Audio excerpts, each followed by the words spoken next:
اعوذ باللہ من الشیطان الرجیم بسم اللہ الرحمن الرحیم وَلَقَدْ بَوَّأْنَا بَنِي إِسْرَائِيلَ مُبَوَّأَ صِدْقٍ وَرَزَقْنَاهُم مِّنَ الطَّيِّبَاتِ فَمَا اخْتَلَفُوا حَتَّىٰ جَاءَهُمُ الْعِلْمُ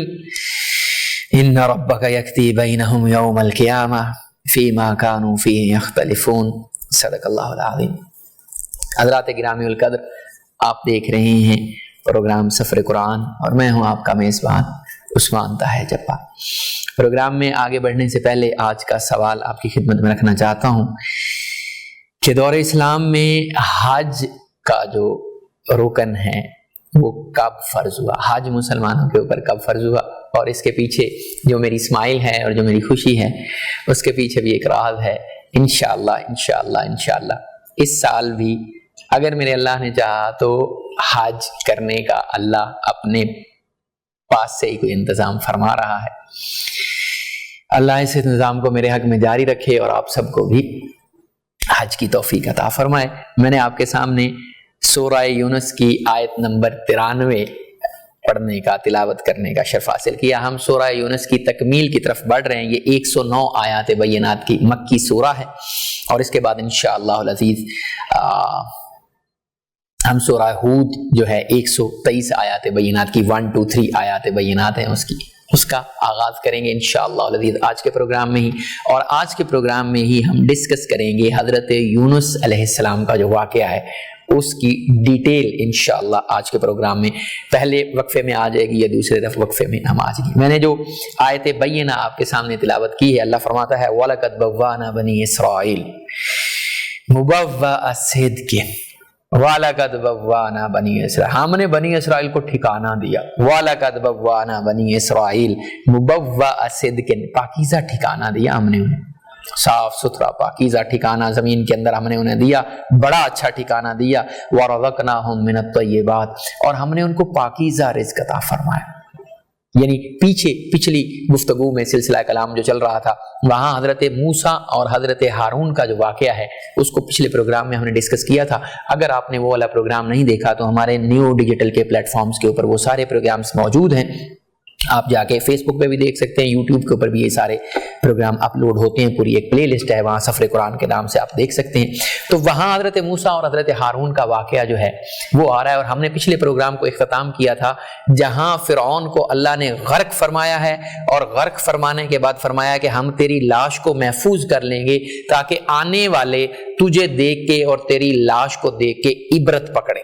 اب یہاں پہ اختتام ہوا ہے تو اللہ فرماتا ہے کہ جب ہم نے فرعون کو غرق کر دیا تو اس کے بعد ہم نے زمین میں ٹھکانہ اور بڑا ہی پاکیزہ ٹھکانہ جو ہے وہ بنی اسرائیل کو عطا فرمایا، یعنی بنی اسرائیل کو حکومت اللہ نے عطا فرمائی۔ جب یہ فرعون اور آل فرعون اور اس کا لشکر غرق ہو گیا ہے نا، جس میں 1,00,000 کالے گھوڑے تھے، خالی گھوڑوں کے اوپر اتنی انفینٹری آپ سمجھیں پتہ نہیں کتنی ہوگی، یہ گھوڑوں کی فوج آپ کو بتا رہا ہوں، کیولری کا۔ تو اس کے بعد پھر حضرت موسیٰ علیہ السلام اور بنی اسرائیل کی حکومت قائم ہوئی ہے مصر کے اندر۔ یہ لوگ پھر مصر کے حاکم بنے، حضرت موسیٰ علیہ السلام اور بنی اسرائیل جو۔ تو اللہ فرماتا ہے ہم نے پھر آپ کو بڑا پاکیزہ ٹھکانہ وہاں پہ دیا۔ اسی بات کو اللہ سورہ بقرہ میں بھی ارشاد فرماتے ہیں، وہ بھی ہم پہلے ریکارڈ کر چکے ہیں اللہ کے فضل کے ساتھ، کہ اللہ ان کو فرماتا ہے کہ یار تم لوگ اپنا وعدہ پھر بھول گئے، یاد تو کرو وہ اللہ نے جو تمہارے اوپر فضائل کیے تھے، اتنی نعمتیں تمہارے اوپر، لیکن پھر تم لوگوں نے جب انکار کیا تو اس وقت پھر اللہ نے معاملہ دوسری طرف ان کی۔ تو فرمایا وَرَزَقْنَاهُم مِّنَ الطَّيِّبَاتِ، ہم نے ان کو بڑا پاکیزہ رزق دیا، اللہ نے من و سلوہ ان کے لیے اتارا۔ فرمایا فَمَا اخْتَلَفُوا حَتَّىٰ جَاءَهُمُ الْعِلْمُ، پھر جب ان کے پاس علم آ گیا نا تو اس کے بعد انہوں نے اختلاف کرنا شروع کر دی۔ یعنی اللہ نے یہ سارے فضائل ان کو عطا فرمائے، ان کو پاکیزہ رزق دیا، جب ان کو تسلی ہو گئی نا کہ ہم حق کے اوپر ہیں پھر انہوں نے اختلاف کرنا شروع کر۔ یہاں سے مجھے حضرت ابی بن کعب رضی اللہ تعالیٰ عنہ یاد آ گئے۔ رسول اللہ صلی اللہ علیہ وآلہ وسلم نے ایک دن حضرت ابی بن کعب کو طلب فرمایا، تو حضرت ابی بن کعب جب تشریف لے کے آئے نا تو رسول اللہ صلی اللہ علیہ وسلم نے فرمایا ابی، اللہ نے میرے اوپر ایک سورت نازل فرمائی ہے، لم یکن الذین کفروا من اہل الکتاب والمشرکین منفکین حتی تأتیہم البینہ، یہ اہل کتاب ہرگز ایمان لانے والے نہیں تھے جب تک ان کے اوپر واضح آیات بینات نہ آ جاتی، اور اللہ نے مجھے حکم دیا ہے کہ میں تجھے بلا کے یہ والی صورت سناؤں۔ تو حضرت ابی بن کعب نے خوشی کے عالم میں فرمایا، یا رسول اللہ، اللہ نے میرا نام لیا؟ تو رسول اللہ نے فرمایا، ہاں ابی، اللہ نے تیرا نام لیا فرشتوں کی مجلس میں۔ تو حضرت ابی بن کعب پھر خوشی کے مارے رو پڑے کہ یار میں کتنا، یعنی اللہ نے فرشتوں کی محفل میں میرا نام لیا، اور یہ صورت رسول اللہ کے اوپر اتار کے اللہ نے فرمائی کہ یہ ابی بن کعب کو سناؤ۔ یعنی آپ توریت جانتے تھے، توریت کے عالم تھے، یہودیوں کے پاس بیٹھتے تھے، یہ توریت سمجھتے تھے، تو اللہ نے پھر ان کو حجت کے طور پہ فرمایا کہ لم یکن الذین کفروا من اہل الکتاب والمشرکین حتی والمنفقین حتی اتیات، یہ کبھی بھی ان کے اندر اختلاف واقع نہ ہوتا جب تک ان کے پاس واضح آیات نہ آ جاتی۔ تو اللہ یہاں فرمان فما اختلفوا حتی جاءہم العلم، علم آنے کے بعد پھر ان کے اندر اختلاف، پھر انہوں نے باہم اختلاف نہیں کیا یہاں تک کہ ان کے پاس علم، حتی جاءہم العلم، یہاں تک کہ ان کے پاس علم آ گیا۔ ان ربک یقضی بینہم، پھر اللہ ان کا فیصلہ فرما دے گا۔ ان ربک یقضی، بے شک آپ کا رب، ان ربک یقضی بینہم یوم القیامہ، پھر آپ کا رب قیامت والے دن ضرور ان کے درمیان فیصلہ فرما دے گا۔ فی ما کانوا فیہ یختلفون، جس کے اندر یہ لوگ اختلاف کیا کرتے ہیں نا، اللہ پھر اس کا فیصلہ قیامت والے دن ان کے بارے میں فرما دے گا۔ اب یہ جب ان کے پاس حکومت آئی ہے تو کچھ عرصہ تو ان کی حکومت چلتی رہی ہے، اس کے بعد انہوں نے حضرت موسیٰ علی نبینا علیہ الصلوۃ والسلام کی معیت میں آپ کے ساتھ انہوں نے بیت المقدس کا رخ کیا ہے۔ وہاں پہ اس وقت امالیکہ کی حکومت تھی، امالیکہ کے حکمران جو تھے ان کی حکومت تھی۔ حضرت موسیٰ ان کو ساتھ لے کے چلے ہیں مصر سے، تو بیت المقدس کے اوپر اب جہاد کرنا تھا، وہاں انہوں نے جہاد سے جب کترایا ہے اپنے آپ کو، تو اللہ نے پھر سزا کے طور پہ ان کو صحرائے سینا کے اندر 40 سال بھٹکایا ہے۔ اس کو میں سورہ بقرہ میں ڈسکس کر رہا ہوں، یہاں بس اشارتاً آپ کے سامنے رکھنا چاہتا ہوں۔ 40 سال یہ وہاں بھٹکتے رہے۔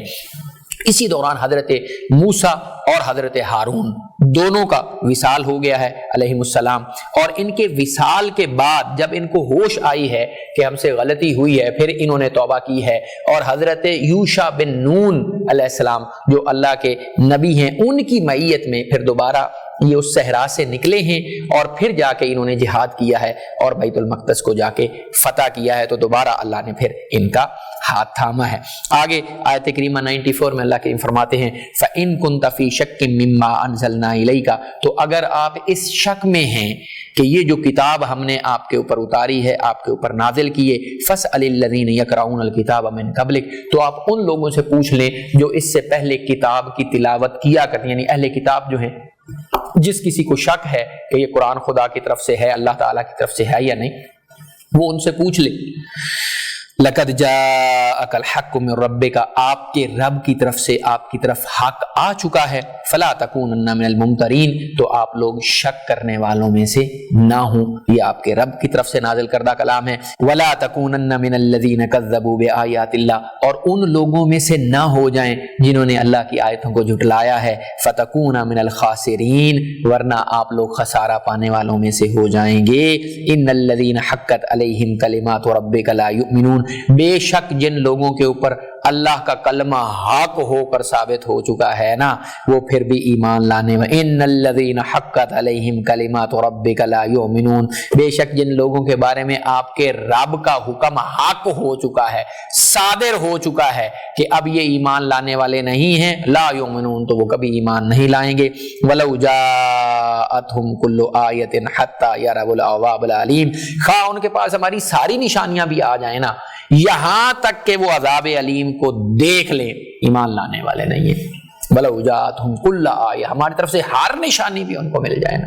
یعنی جتنے معجزات اے میرے محبوب پاک علیہ الصلوۃ والسلام اللہ فرماتا ہے ہم آپ کو عطا فرما چکے ہیں، اس کے بعد بھی ہر نشانی جو یہ مانگتے ہیں ان کو مل جائے، اس کے باوجود بھی یہ ایمان لانے والے نہیں ہیں۔ ساتھ ہی آیت کریمہ 98 کے اندر حضرت یونس علیہ السلام کی قوم کی طرف اللہ کریم اشارہ فرماتے ہیں، فرمایا فلولا کانت قریۃ آمنت فنفعها ایمانها الا قوم یونس، حضرت یونس علیہ السلام کی قوم کے علاوہ اللہ فرماتا ہے کسی قوم کو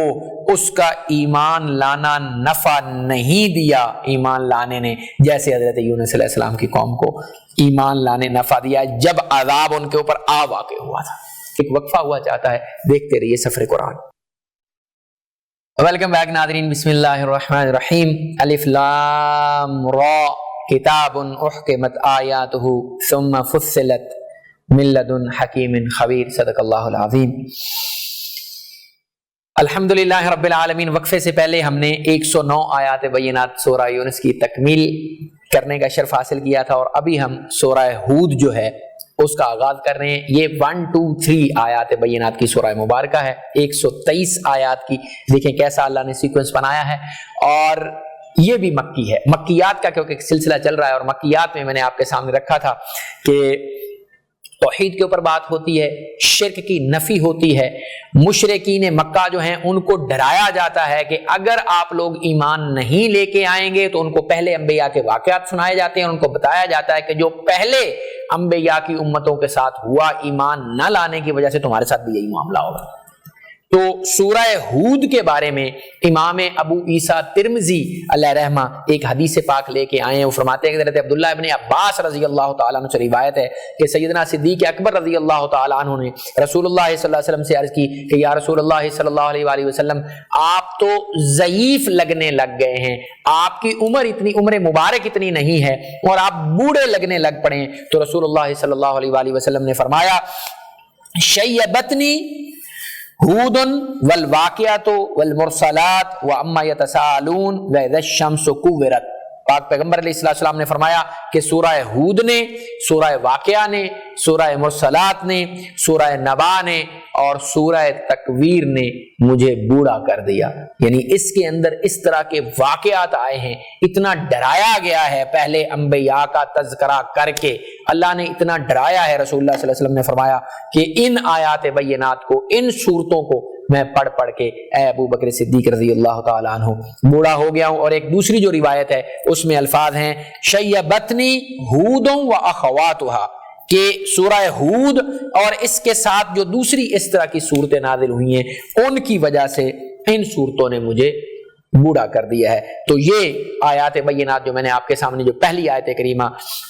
تلاوت کرنے کا شرف حاصل کیا، الف لام را، اس میں حروف مقطعات ہیں، ان کو ہم ڈیٹیل میں ڈسکس کر چکے ہیں کہ قرآن حکیم کی صورتوں میں حروف مقطعات آتے ہیں جن کے معنی اور مفہوم اللہ اور اس کا رسول بہتر جانتے ہیں۔ کتاب احکمت، کتاب یہ وہ کتاب ہے احکمت آیاتہ، جس کی آیتیں محکم ہیں، پکی آیات ہیں، بالکل جو پکی بات جس کے اندر آتی ہے نا، وہ والی آیات بینات ہم نے اس کتاب حکیم کے اندر اتاری ہیں۔ ثم فصلت، پھر تفصیل بیان کی گئی ہے، من لدن حکیم خبیر، پھر انہی باتوں کی تفصیل، محکم آیات ہم نے نازل فرمائی ہیں، پھر ان کی تفصیلات بھی بیان فرما دی ہیں، کس کی طرف سے؟ حکیم خبیر، اس حکیم اور خبیر، ہر وقت جاننے والے کی اور ہر وقت خبر رکھنے والے کی اور بہت بڑی حکمت والے خدا کی طرف سے جو نازل کی گئی ہیں وہ آیات بینات اس قرآن حکیم کے اندر اور اس سورہ مبارکہ کے اندر نازل ہوئی ہیں۔ اللہ تعبدوا الا اللہ، تو یہ کہ تم صرف اس ایک اللہ کی عبادت کرو۔ اننی لکم منہ نذیر و بشیر، اور بے شک میں تمہارے لیے اسی رب کی طرف سے ڈرانے والا بھی ہوں اور خوشخبری سنانے والا۔ اننی لکم، میں، محبوب کریم علیہ السلام فرما رہے ہیں میں تمہارے لیے، لکم تمہارے لیے، منہ اس کی طرف سے ہی ہوں، نذیر و بشیر، جو کوئی تمہیں ڈرانے کا پیغام آتا ہے وہ بھی وہیں سے آتا ہے اور میں تمہیں پہنچا دیتا ہوں، اور جو کوئی تمہارے لیے بشارت آتی ہے، کوئی خوشخبری آتی ہے، وہ بھی اسی رب ذوالجلال کی طرف سے ہوتی ہے، اسی حکیم خبیر خدا کی طرف سے ہوتی ہے جو میں تمہیں پہنچاتا ہوں۔ وَانِسْتَغْفِرُوا رَبَّكُمْ، اور اپنے رب کی تم مغفرت مانگو، اس سے بخشش مانگو، ثُمَّ تُوبُوا إِلَيْهِ، پھر تم اسی کی طرف توبہ کرو، اسی سے توبہ بھی مانگو۔ يُمَتِّعُكُمْ مَتَاعًا حَسَنًا إِلَىٰ أَجَلٍ مُّسَمًّى، وہ تمہیں بہت اچھا فائدہ دے گا، إِلَىٰ أَجَلٍ مُّسَمًّى، ایک مقررہ وقت تک، جو تمہارا وقت مقرر ہے زمین کے اندر۔ اللہ تمہیں، اگر تم اس سے بخشش مانگو گے، اس سے توبہ کرو گے، تو وہ تمہیں ایک مقررہ وقت جو تمہارا اس زمین کے اندر متعین ہے اس میں تمہیں بہت زیادہ نفع دے گا. کل ذی فضل فضلہ، ہر صاحب فضل کا فضل اس کو بخشے گا. تم میں سے جو فضیلت والے ہیں اللہ اس کو اور فضیلت عطا فرمائے گا. وَإِن تَوَلَّوْا، اور تم اگر منہ موڑو گے، فَإِنِّي أَخَافُ عَلَيْكُمْ عَذَابَ يَوْمٍ كَبِيرٍ، تو مجھے اللہ کی طرف سے بہت بڑے عذاب کا ڈر ہے جو تمہیں آ پکڑے گا. یہی وہ آیات بینات ہیں جس کی وجہ سے رسول اللہ صلی اللہ علیہ وسلم نے فرمایا کہ اس کے اندر جو احکامات نازل ہوئے سورۃ مبارکہ کے اندر، ان کی وجہ سے ابو بکر صدیق رضی اللہ تعالیٰ عنہ میں بوڑھا ہو گیا ہوں کہ اللہ نے اتنے سخت الفاظ، اگر تم منہ پھیرو گے، وَإِن تَوَلَّوْا، اگر تم منہ موڑو گے، فَإِنِّي أَخَافُ، مجھے ڈر ہے، فَإِنِّي أَخَافُ عَلَيْكُمْ عَذَابَ يَوْمٍ كَبِيرٍ، بہت بڑا عذاب جو ہے وہ تمہیں آ پکڑے گا. بہت بڑا دن جو ہوگا، عذاب یومن کبیر، وہ جو بہت بڑا دن ہوگا، دوسرا مفہوم یہ ہے، اور جو ظاہراً مفہوم ہے وہ بھی یہی ہے کہ جو بہت بڑا دن ہوگا قیامت کا دن، اس دن کے عذاب سے مجھے تمہارے لیے ڈر لگتا ہے. الی اللہ مرجعکم، تم سب کو اللہ کی طرف لوٹنا ہے. الی اللہ مرجعکم، تم سب اللہ کی طرف لوٹائے جاؤ گے. وَهُوَ عَلَى كُلِّ شَيْءٍ قَدِيرٌ، اور وہ ہر اس چیز کے اوپر قادر ہے، اس کے لیے کوئی معاملہ نہیں ہے تمہیں واپس لے کے آنا جہاں سے تمہیں اس نے بھیجا تھا، جہاں سے تمہاری روح آئی تھی، پھر وہیں تم واپس جاؤ گے. ان آیات بینات کے اندر دیکھیں اللہ کے پاک پیغمبر علیہ الصلوۃ والسلام کو نذیر بھی اللہ نے فرمایا ہے، ڈرانے والا بھی فرمایا ہے، اور بشیر بھی فرمایا ہے، خوشخبری دینے والا بھی فرمایا ہے. صحیح حدیث پاک جو آپ نے سن رکھی ہے، رسول اللہ صلی اللہ علیہ وآلہ وسلم نے قریش والوں کو جمع کیا، مکہ والوں کو جمع کیا، کوہ صفا کے اوپر آپ تشریف لے کے گئے اور آپ نے فرمایا یا معشر قریش، اے گروہ قریش، ارائیتم لو اخبرتکم ان خیلا تسبحکم الستم مصدقی، فرمایا یا معشر قریش ارائیتم لو اخبرتکم، اگر میں تمہیں یہ خبر دوں ان خیلا تسبحکم، کہ ایک لشکر ہے